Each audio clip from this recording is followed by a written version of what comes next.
Madame, Monsieur, bonsoir. Vous êtes sur Neta Télévision. Cordial bienvenue à cette grande édition du journal. Le titre: plusieurs habitants de la ville de Lubumbashi ont vécu le calvaire ce lundi 5 mai par un manque de transport en commun caractérisé.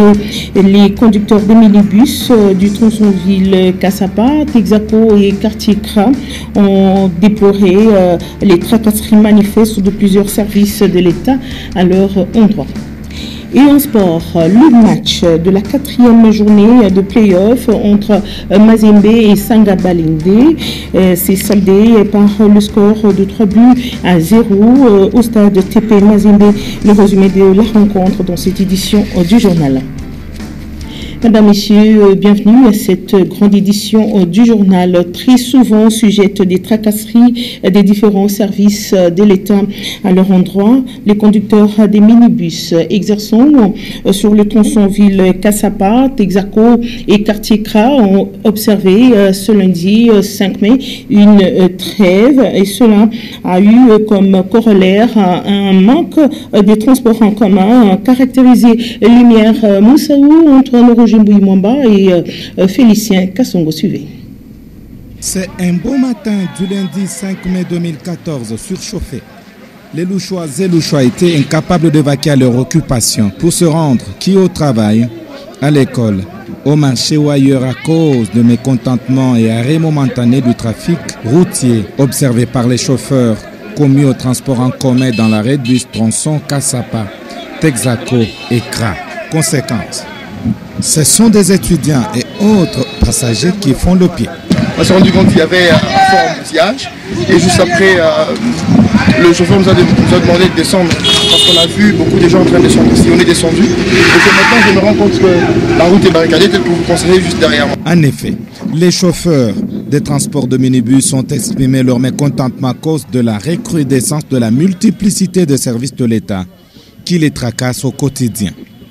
Chaque jour, chaque chauffeur doit obligatoirement débourser une somme d'argent d'abord à sa mutualité, au stationnement. Ensuite, il déplore le comportement des éléments du bureau 2, les tennis civils, pour la tracasserie.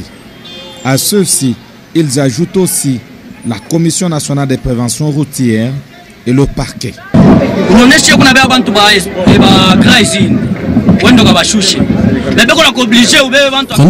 de la ligne Ville-Kra. On nous interdit de déposer les passagers à des arrêts respectifs. Et au cas contraire, vous laissez quelque chose à chaque arrêt. À ce jour, les chauffeurs plaident l'uniformité financière, c'est-à-dire un seul service, au lieu d'être harcelés par une multitude de services qui empochent l'argent pour les comptes des individus. Les conducteurs effectuant le transport en commun ne savent plus à quel saint se vouer. Les constructions anarchiques dans la ville de Lubumbashi sont visibles. Le cas de figure se trouve dans la commune annexe où les habitants de cette partie de la ville s'en plaignent, et sur l'avenue des Pionniers, celle-ci débouche dans une parcelle et ceux qui ont construit derrière sont enclavés à cet état de choses et enregistrés dans plusieurs quartiers de la ville de Lubumbashi. Des plus amples détails avec Edouard Concours et Maurice Mazel. Le problème des constructions anarchiques se pose avec acuité dans plusieurs quartiers et coins périphériques de la ville de Lubumbashi. La croissance démographique a permis aux uns et aux autres de construire hors normes urbanistiques. Le cas illustratif est celui de la commune annexe, précisément au quartier Navundo. Ici, cette avenue des Pionniers débouche dans une parcelle qui appartiendrait à un policier. Cette construction est celle d'un certain Mwali Mukalumba, chef de bloc de son État, obstrue le passage et tous ceux qui ont construit au-delà de l'avenue Ewabora se trouvent enclavés. Pas donc de passage des véhicules.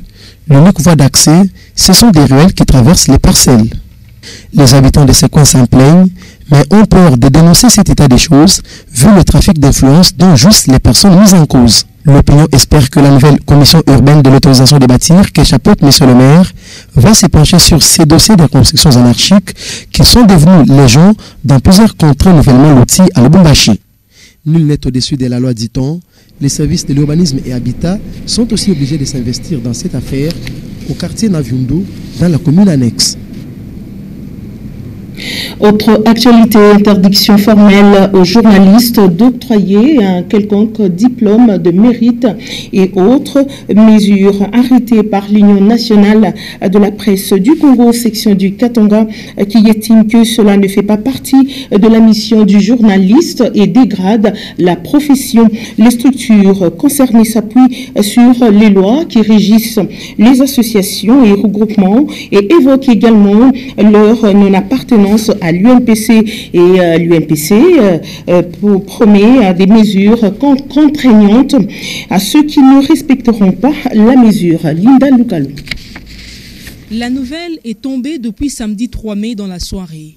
L'Union nationale de la presse du Congo, par le biais de la Commission provinciale de discipline et d'éthique professionnelle, interdit formellement aux journalistes ou groupes des journalistes à attribuer des diplômes d'excellence, des mérites et autres aux particuliers sur toute l'étendue de la province du Katanga. L'UNPC reproche à ces associations de se baser sur des sondages qui ne reposent sur aucune éthique scientifique dans leur choix du récipiendaire.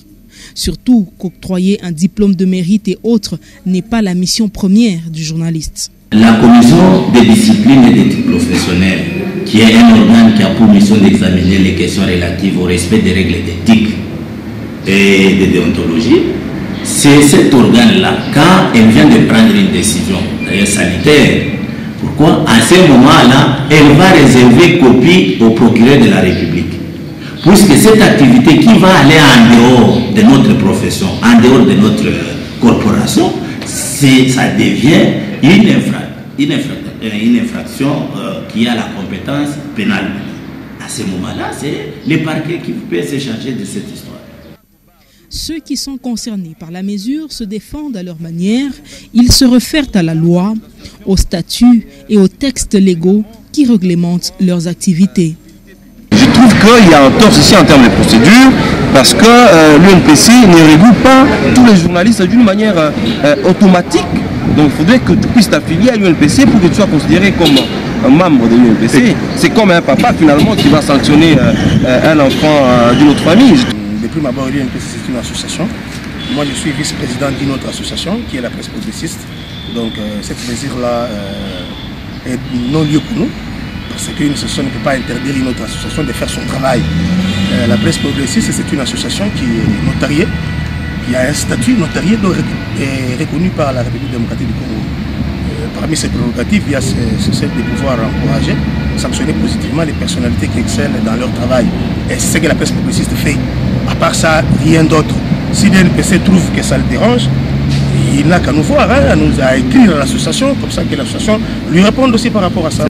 Dans cette prolifération des associations, un désordre est effectivement constaté.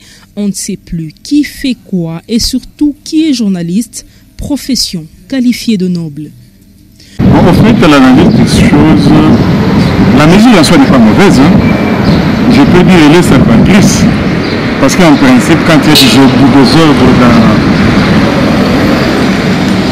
du désordre quelque part, on peut quand même essayer d'établir un certain climat, un peu de l'ordre. Parce que je sais, l'UNPC, c'est un organe fédérateur. Évidemment, la loi congolaise autorise la création des ONG.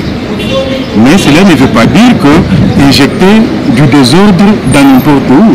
L'UNPC est ferme et décidé à mettre de l'ordre dans la profession à sa manière. Sa mesure doit être respectée. Les instances judiciaires seront également saisies s'il le faut. La journée de l'hygiène demain est célébrée le 5 mai de chaque année et pour l'exercice 2014, le thème retenu est la résistance aux antimicrobiens et l'hygiène des mains. L'Organisation mondiale de la santé estime que des vies peuvent être sauvées en observant l'hygiène des mains. C'est ainsi que l'OMS se lance sur l'arrêt des propagations des germes résistants aux antimicrobiens en invitant les experts de santé de s'y pencher pour la sensibilisation. Mamie-Hélène Kalilo. À l'occasion de l'édition 2014 de la journée Mission Mains Propres, le ministre international chargé de la santé renouvelle son engagement dans le cadre de la journée mondiale de l'hygiène des mains. Ceci, c'est en vue d'encourager l'implication des patients dans la promotion des meilleures pratiques d'hygiène de main par les patients et les professionnels de la santé. Cette opération vise à une meilleure communication autour de soins et de la sécurité sanitaire. L'observation de l'hygiène de main épargne l'individu à attraper certaines maladies liées au messal, telles que la fièvre typhoïde et le choléra, comme c'est le cas dans la province du Katanga en général et la ville de Lubumbashi en particulier. Pour l'Organisation mondiale de la santé, cette sensibilisation vaut son pesant d'or car le commun des mortels ignore la gravité d'infection qu'on octroie à partir des microbes de main. Le thème retenu pour cette année est la résistance aux antimicrobiens et l'hygiène de main. Yves Kisoulado, grand chef Kasongo Niembo, vient d'effectuer une tournée dans les différents groupements de son ressort et dans les territoires des Kamina.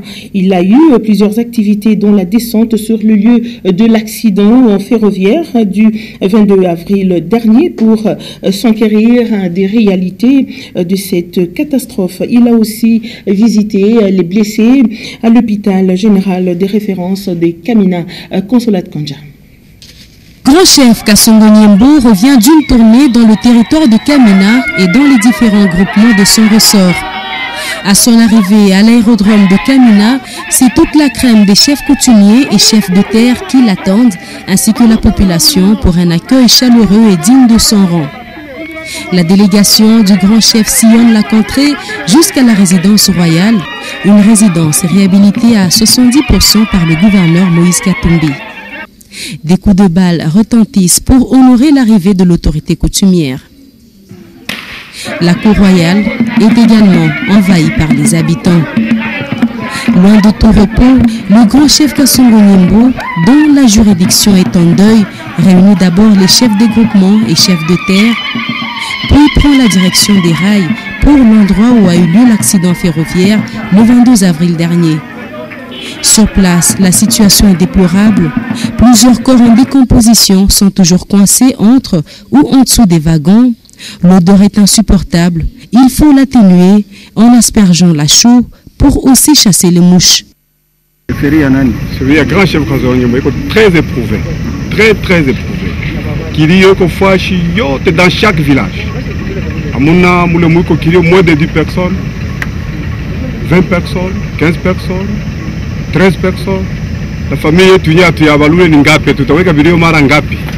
En tout cas, il n'est pas souci à Mingi. Il vit famille à Nifuata Kolumbashi, on a qui est Mingi sana, tout à you, habité tout à fait, ma cercle, il y a tout you. On a jusqu'à 20, on a jusqu'à 15, on a jusqu'à autant, on a besoin de me demander où il y a là-bas.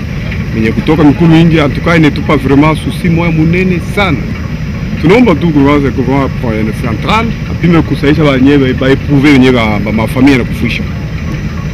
Beko ba mingi sana. Jusque-là, il n'y avait aucun moyen technique mis à la disposition des agents SNCC pour le dégagement de la voie ferrée. Le grand chef Kasongo Niembo s'est rendu aussi à l'hôpital général de référence de Kamina pour réconforter les nombreux blessés et aussi rescapés de cette catastrophe. Les blessés sont ici pris en charge, mais d'autres soins spécialisés et produits pharmaceutiques manquent, surtout les antibiotiques. Au terme de cette visite, le grand chef a eu un entretien avec le médecin directeur de cette institution hospitalière. En religion, la congrégation des aumôniers du travail a enregistré deux vœux perpétuels. Il s'agit des frères Jean-Jacques Tchejika et de Damien Laziri qui ont juré d'œuvrer définitivement avec justice et charité dans la pauvreté, et la chasteté et l'obéissance. La cérémonie des vœux perpétuels s'est déroulée en la chapelle Saint-Raphaël du quartier Wabora samedi dernier, en présence du père Simon Mouyaya, père supérieur délégué et des aumôniers du travail, et de plusieurs autres invités. L'homme de l'Armanga. De 7 ans de patience et d'endurance au sein de la congrégation des aumôniers du travail, les frères Jean-Jacques Tchejika et Damien Laziri sont passés à leur vœu perpétuel. C'était au cours d'une célébration eucharistique qui a vécu samedi 3 mai en la chapelle Saint-Raphaël du quartier Ouabora. En présence de plusieurs prêtres et invités, le père supérieur délégué des aumôniers du travail en RDC, le père Simon Mouyaya, a appelé puis présenté les deux frères qui ont définitivement pris place au sein de la congrégation des aumôniers du travail. Dans son homélie, le père Tony a insisté sur la pauvreté, la chasteté et l'obéissance, auxquelles il faudra ajouter la vie communautaire devant caractériser les frères Jean-Jacques Tchijika et Damien Laziri. Puis est venue la litanie des saints. Ventre contre terre, les deux frères ont, avec l'intercession de l'Église, juré fidélité, mais aussi charité et justice, selon l'idée de Théophile Rennes.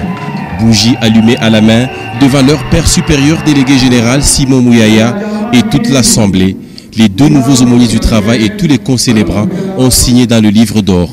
Cérémonie qui a précédé les congratulations de tous les confrères présents et les invités venus pour cette circonstance solennelle. En sport, je vous laisse donc suivre le résumé du match opposant du match de la 4e journée de play-off entre Mazembe et Sangabalinde au stade TP Mazembe. Cette rencontre a eu pour score 3-0. Ainsi, le résumé de la rencontre est de Jean-Marc Nkoulou. Suivez. En prenant sa revanche sur Sangabalinde ce lundi, le TP Mazembe Anglebert se rapproche davantage du leader avec club. Dans ces matchs d'un niveau technique élevé, le Corbeau va ouvrir les scores de la 22e minute par les billets de Solomon Asante. Le Ghanéen profite d'une erreur grave de la défense des jaunes et rouges pour fusiller à bout portant les portiers Koudibissa Joseph. Sangabalinde, qui avait du répondant dans ces matchs, va se procurer également des occasions, mais sans être réaliste. Les Corbeaux iront donc au vestiaire avec cette courte avance d'un but à 0. La deuxième période sera intéressante aussi bien que la première. Le noir et blanc sur cette relance de Solomon Asante vont doubler la mise grâce à Mbwana Ali Samata qui inscrivait là son 4e but de cette phase de play-off. Le Tanzanien du pied gauche trompe Koudibissa qui s'attendait à un centre. Malheureux, le portier des Sangabalinde laissera également sur ses coups francs intelligemment joué par Solomon Asante. Le Ghanéen marquait là son doublé dans ses matchs. Sans démériter, Sangabalinde s'incline devant une équipe de Mazembe qui aura été réaliste. Voilà, madame, messieurs, c'est la fin de cette grande édition du journal. Le rappel des principaux titres. Plusieurs habitants de la ville de Lubumbashi ont vécu le calvaire ce lundi 5 mai par un manque de transport en commun caractérisé. Les conducteurs des minibus du tronçonville Kassapa, Texaco et quartier Kra ont observé une trêve et déplorent les tracasseries manifestes de plusieurs services de l'État à leur endroit. Et puis le match de la 4e journée de play-off entre Mazembe et Sangabalinde s'est soldé par le score de 3-0. Le résumé de la rencontre, vous avez donc suivi avec Jean-Marc Nkoulou. Fin complète de cette édition du journal, madame, messieurs. Merci de votre attention soutenue. Portez-vous tous bien et excellente suite de programme sur Nyota Télévision.